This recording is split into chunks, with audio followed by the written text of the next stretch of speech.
I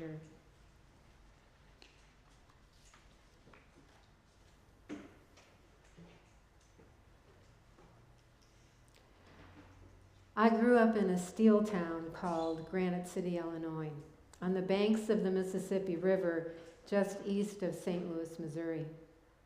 A town that in its heyday was home to 2 steel plants, a coke plant, a car parts manufacturer, and a plant I don't recall now what they made. Jobs were plentiful in the 60s and 70s, and families seemed to prosper and be content there. I grew up in a sundown town. Do you know what that is?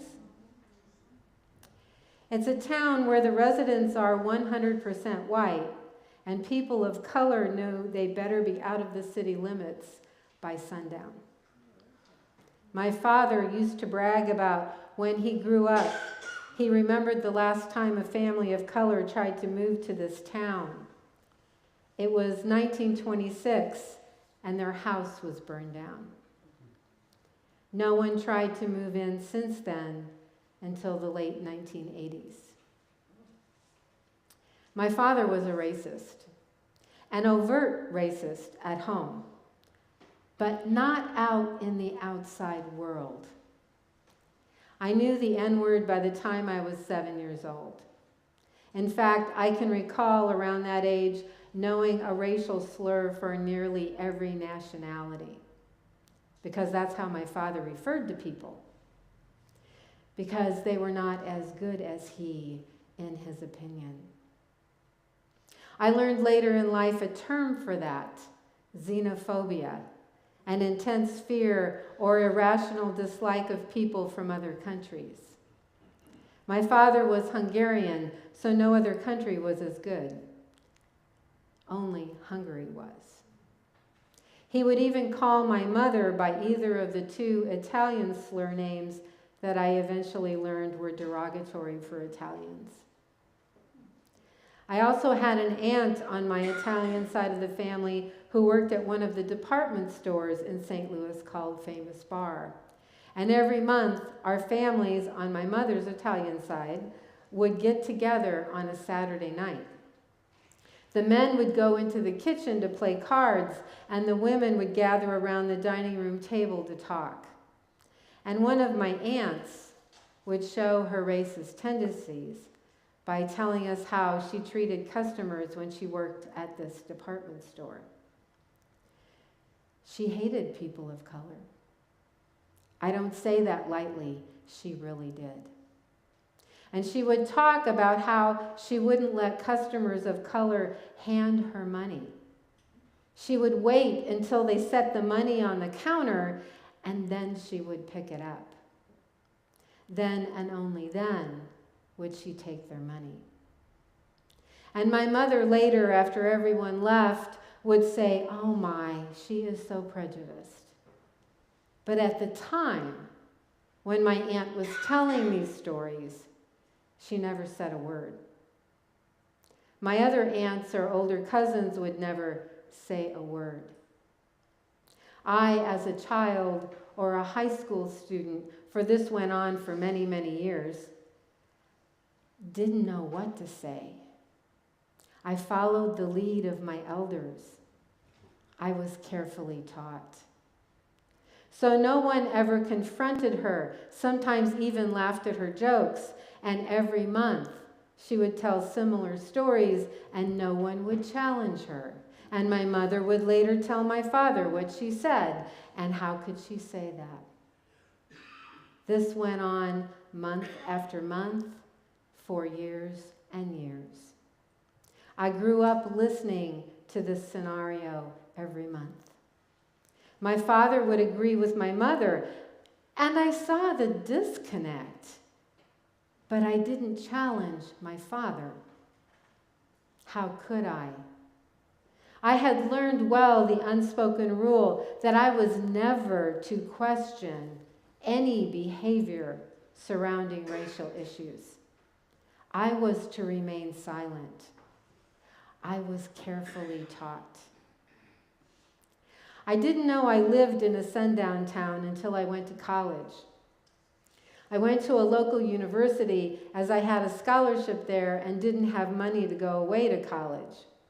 We were a poor working class, and there were not any funds. My parents couldn't co-sign loans for me, which was what the system used to be like then. I was forced to live at home while I attended college until I got married and lived with my husband, still in the same town. I made friends at this university that were people of color, and I would invite them over to my apartment, and my husband, also a student, would invite friends over, and they would look at me and say, "You want me to come over at night?" And I would say, "Yes, why not?" And they would say, "I know about your town. We don't go there at night." That was the beginning of my education about white privilege and white supremacy. I was 19 years old. As I had grown up in this town, my parents were either ignorant of their white supremacy or defiant in keeping it. I began to learn more than book knowledge from going to college. I began to learn what my hometown was really like. This was the family and culture that I grew up in. This is the family that is my ancestry, my family history, my family legacy. For 30 years, I didn't speak of it. I was embarrassed. I was ashamed. I was immensely saddened at my family's attitudes and culture surrounding race. I had blithely been innocent for so long about our part in history that perpetuated the systemic oppression of human beings. My way of coping, because inside I knew that this was wrong, was to move away. I moved from Granite City, my hometown, to St. Louis, and it was still the same. So I moved from there to California, thinking it would be different. It was slightly different. It was more concealed. It was more underground. But it was still there. But it was there that I began to voice my experience and to hold that up as a mirror to other white people. It was there that I could vocalize the shame and show people that this still existed, no matter what people would say about the strides that had been made throughout the years. And especially in seminary, I vocalized how this upbringing had affected me. And when I would tell others, they would say, "Well, my parents weren't like that. I wasn't raised that way." And I would say, "Oh, really? My father didn't wear white sheets and a hood. In fact, out in public, you wouldn't have any idea that he was a racist. Is he really any different than your father?" My point being that just because you don't wear the trappings of the KKK, it doesn't mean you don't have white supremacy. Over the years, we have packaged white supremacy as only the KKK, the neo-Nazis, or skinheads, or rednecks from the South. That somehow that term didn't apply to any other white person. It's not such a well-wrapped package. White supremacy isn't contained in a little cubicle. It spills out, and it is like a drop of rain that falls into the sea. It dissipates, it blends, it becomes a part of the whole. And you cannot distinguish it from the sea once it has become absorbed. That is our culture of white supremacy. That is the culture in which we live today. White supremacy is the air we breathe, and we can fool ourselves into thinking that it doesn't affect us, that we are more evolved that we are not a part of that air. But we are. This is why we need to commit to changing ourselves. When I began to learn about white supremacy, I cried a lot. I felt so ashamed that I hadn't been taught the truth. I cried for my self-righteousness that I had shown in the past. I cried for the hurt I must have perpetuated. I cried for the pain that my ignorance had propagated. I grieved for the world I thought it was and never was. I had to learn how to tell other people about my upbringing. That was and still is the hard part. I don't want to tell you this. I don't want to admit that this is my family, that this is how I was raised.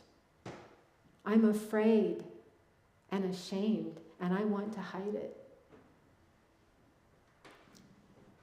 I am reminded of a quote by Carolyn Meese, a white author I greatly admire.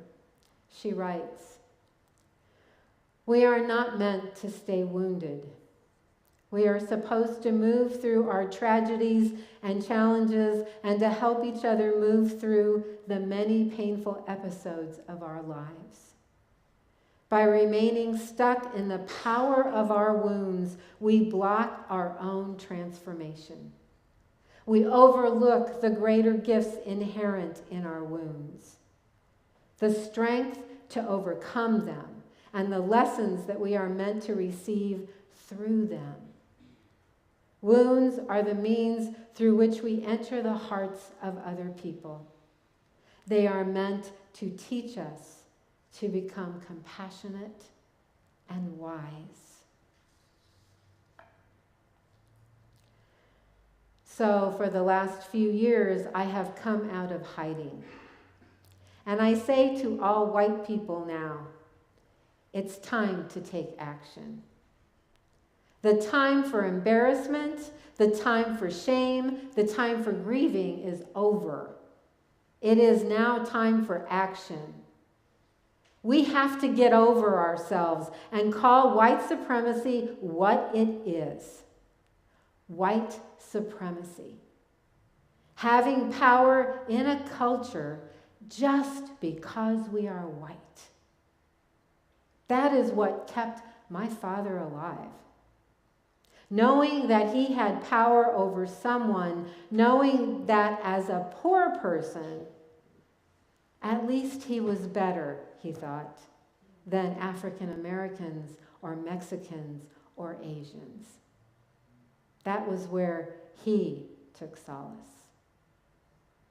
We have to stop mixing classism with racism when we look at white supremacy. White supremacy is strictly a racial issue because I watched it. I was carefully taught that it didn't matter how much money you had or didn't have. If you were white, you were still better. I sometimes think I am an anomaly from where I grew up, but I'm not. I have this history within me, whether I like it or not. I believe I am fighting it, but swimming in the sea of our culture, ultimately, I cannot escape it. It scares me sometimes, but I have to keep moving forward. We all need to keep moving forward. Now is the time to carefully teach a change. We have to admit there's a problem before we can change anything. So let's get over ourselves, white people. Learn that we are white supremacists and get on with the business of changing that. Don't be afraid of the word. Call it what it is. Let us carefully teach each other Whenever we